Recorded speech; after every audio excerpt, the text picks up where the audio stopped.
Hello every one, നമ്മൾ ഈ വീഡിയോയിലൂടെ നോക്കാൻ പോകുന്നത് എങ്ങനെയാണ് കണ്ടീഷണൽ ഫോർമാറ്റിംഗ് നമുക്ക് ഒരു പൈ ചാർട്ടിനകത്തോ അല്ലെങ്കിൽ ഡൂനട്ട് ചാർട്ടിനകത്തൊക്കെ നമുക്ക് എങ്ങനെ ഒരു കണ്ടീഷണൽ ഫോർമാറ്റിംഗ്, അതായത് ഡൈനാമിക്കായിട്ട് നമുക്ക് എങ്ങനെ ഇതിൻ്റെ കളർ കോഡിങ് അല്ലെങ്കിൽ ഫോർമാറ്റ് അപ്ലൈ ചെയ്യാന്നുള്ള കണ്ടീഷണൽ ഫോർമാറ്റിംഗ് അപ്ലൈ ചെയ്യുക എന്നുള്ളതാണ് നമ്മൾ നോക്കുന്നത്. നമുക്കറിയാം, നോർമലി നമ്മൾ ഇത്തരം ഗ്രാഫ്സൊക്കെ യൂസ് ചെയ്യുമ്പോൾ, ഈ ഗ്രാഫ് യൂസ് ചെയ്യുമ്പോൾ നമുക്ക് ഓൾറെഡി എന്തുണ്ട്, നമുക്ക് ഡൈനാമിക്കായിട്ട് ഇവിടെ ഫംഗ്ഷൻ, അതായത് കണ്ടീഷണൽ ഫോർമാറ്റിംഗ് അപ്ലൈ ചെയ്യാനുള്ള ഓപ്ഷൻ ഓൾറെഡി ഇവിടെ ഉണ്ട്. പക്ഷേ അതിന് പകരം നമ്മൾ ഈ ഒരു ഡൂനട്ട് ചാർട്ടോ അല്ലെങ്കിൽ പൈ ചാർട്ടോ ആണ് യൂസ് ചെയ്യുന്നുണ്ടെന്നുണ്ടെങ്കിൽ നമുക്ക് we don't have that option. നമുക്ക് സൈസസിനകത്ത് പോയിട്ട് കളേഴ്സ് മാറ്റി കൊടുക്കാമെന്നല്ലാതെ നമുക്ക് ഡയറക്റ്റ് ഫംഗ്ഷൻസ് ഒന്നും ഇവിടെ ഓൾറെഡി അവൈലബിൾ അല്ല. You don't have any function four adding functions, ഇവിടെ നമുക്ക് ഓപ്ഷൻ ഇല്ല. അപ്പോൾ നമ്മൾ എന്താ ചെയ്യേണ്ടതെന്ന് വെച്ച് കഴിഞ്ഞാൽ നമ്മളിവിടെ ഒരു ട്രിക്ക് യൂസ് ചെയ്യണം. അതായത് ഞാൻ എന്ത് ചെയ്യണം, നമ്മൾ എന്ത് ചെയ്തു, ഫസ്റ്റ് നമ്മൾ ഈ ഒരു ക്ലസ്റ്റേർഡ് ബാർ ചാർട്ട് സെലക്ട് ചെയ്തു. എന്നിട്ട് ഞാൻ എന്ത് ചെയ്തു, ഒരു മെഷർ ക്രിയേറ്റ് ചെയ്ത് വെച്ചിട്ടുണ്ട്. അതായത് കൺട്രി കളർ കണ്ടോ. അപ്പോൾ നമ്മൾ ഈ ഒരു മെഷറിനകത്ത് നമ്മളെന്താ ചെയ്യുന്നത് വെച്ചിട്ടുണ്ടെങ്കിൽ നമ്മൾ എന്ത് ചെയ്തിട്ടുണ്ട്, നമ്മൾ വാല്യൂ കൺട്രീനെ ബേസ് ചെയ്തിട്ടുള്ള, ഇപ്പോൾ ഈ കണ്ടീഷൻ, അതായത് മൾട്ടിപ്പിൾ കണ്ടീഷൻ ചെക്ക് ചെയ്തിട്ട് നമ്മൾ എന്ത് ചെയ്തിട്ടുണ്ട്, അതിനുള്ള ഓരോ കളേഴ്സ് കൊടുത്തിട്ടുണ്ട്. ഇപ്പോൾ കൺട്രീൻ്റെ വാല്യൂ USA ആണെന്നുണ്ടെങ്കിൽ നമുക്ക് ഈ ഒരു കളർ വരണം, കാനഡ ആണെങ്കിൽ നമുക്ക് ഡിഫറെൻറ്റ് കളേഴ്സ് വരണം. അപ്പോൾ എന്ത് ചെയ്യും, ഇവിടെ അപ്ലൈ ചെയ്ത് കഴിഞ്ഞാൽ ഈ ബേസ്ഡ് ഓൺ ദ കൺട്രി ഈ ഓരോ ബാറിൻ്റെ കളർ എന്ത് ചെയ്യും, ചേഞ്ച് ആവും.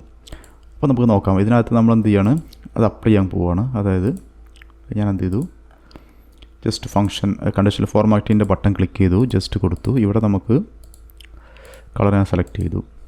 കാരണം ഇപ്പോൾ നമ്മൾ വൺസ് എന്ത് ചെയ്തു, നമ്മൾ ഇതിനകത്ത് colour coding conditional formatting apply ചെയ്തു. ഇനി നമ്മൾ എന്ത് ചെയ്യണം, നമ്മൾ ഈ സെയിം സംഭവത്തിൽ നമുക്ക് എന്ത് ചെയ്യാം, നമ്മൾ ഈ ഒരു ഡൂനട്ട് ചാർട്ടോ അല്ലെങ്കിൽ പൈ ചാർട്ടോ വെച്ച് റീപ്ലേസ് ചെയ്ത് കഴിഞ്ഞാൽ you can see the magic.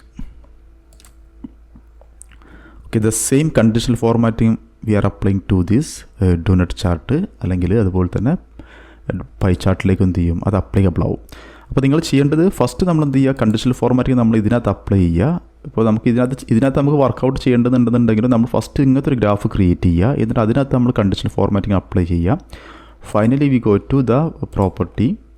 അവിടെ പോയിട്ട് നമ്മൾ എന്ത് ചെയ്യുക, നമ്മൾ കണ്ടീഷണൽ ഫോർമാറ്റിൻ്റെ ഫംഗ്ഷൻ നമ്മൾ കോൾ ചെയ്യുക. എന്നിട്ട് നമ്മൾ എന്ത് ചെയ്യുക, just we replace the chart with doughnut chart അല്ലെങ്കിൽ പൈ ചാർട്ട്. അപ്പോൾ നമ്മൾ കൊടുത്തിട്ടുള്ള ആ കണ്ടീഷൻ കളേഴ്സിനെ ബേസ് ചെയ്തിട്ടുള്ള ഇത് ഓട്ടോമാറ്റിക്കലി അപ്ലൈ ആവും. അപ്പോൾ ഈ ടിപ്സ് നിങ്ങളെ പവർ ബിക്കകത്ത് അപ്ലൈ ചെയ്യുക. കാരണം നമുക്കിപ്പോൾ കറൻ്റ്ലി ഇതിനെങ്ങനെ കണ്ടീഷണൽ ഫോർമാറ്റിംഗ് നമുക്ക് ഡൈനാമിക്കായിട്ട് ചേഞ്ച് ചെയ്യാനുള്ള ഓപ്ഷൻ നമുക്ക് ഓൾറെഡി ഈ പൈ ചാർട്ടിനകത്ത് ഡൂനട്ട് ചാർട്ടിനകത്തൊന്നും ഇല്ല. അപ്പോൾ നിങ്ങൾക്ക് വളരെ യൂസ്ഫുൾ ആയിരിക്കും, നല്ല ബ്യൂട്ടിഫുൾ ആയിട്ടുള്ള ചാർട്ട്സ് ക്രിയേറ്റ് ചെയ്യണമെന്നുണ്ടെങ്കിൽ. So thanks for watching. For more videos and tips just subscribe my YouTube channel. പിന്നെ ബൈക്കണം നിങ്ങൾ എന്ത് ചെയ്യുക, നോട്ടിഫിക്കേഷൻ എനേബിൾ ചെയ്ത് വെക്കുക. നിങ്ങൾക്ക് പുതിയ വീഡിയോസിൻ്റെ നോട്ടിഫിക്കേഷൻ കിട്ടുന്നതായിരിക്കും. So thanks for watching.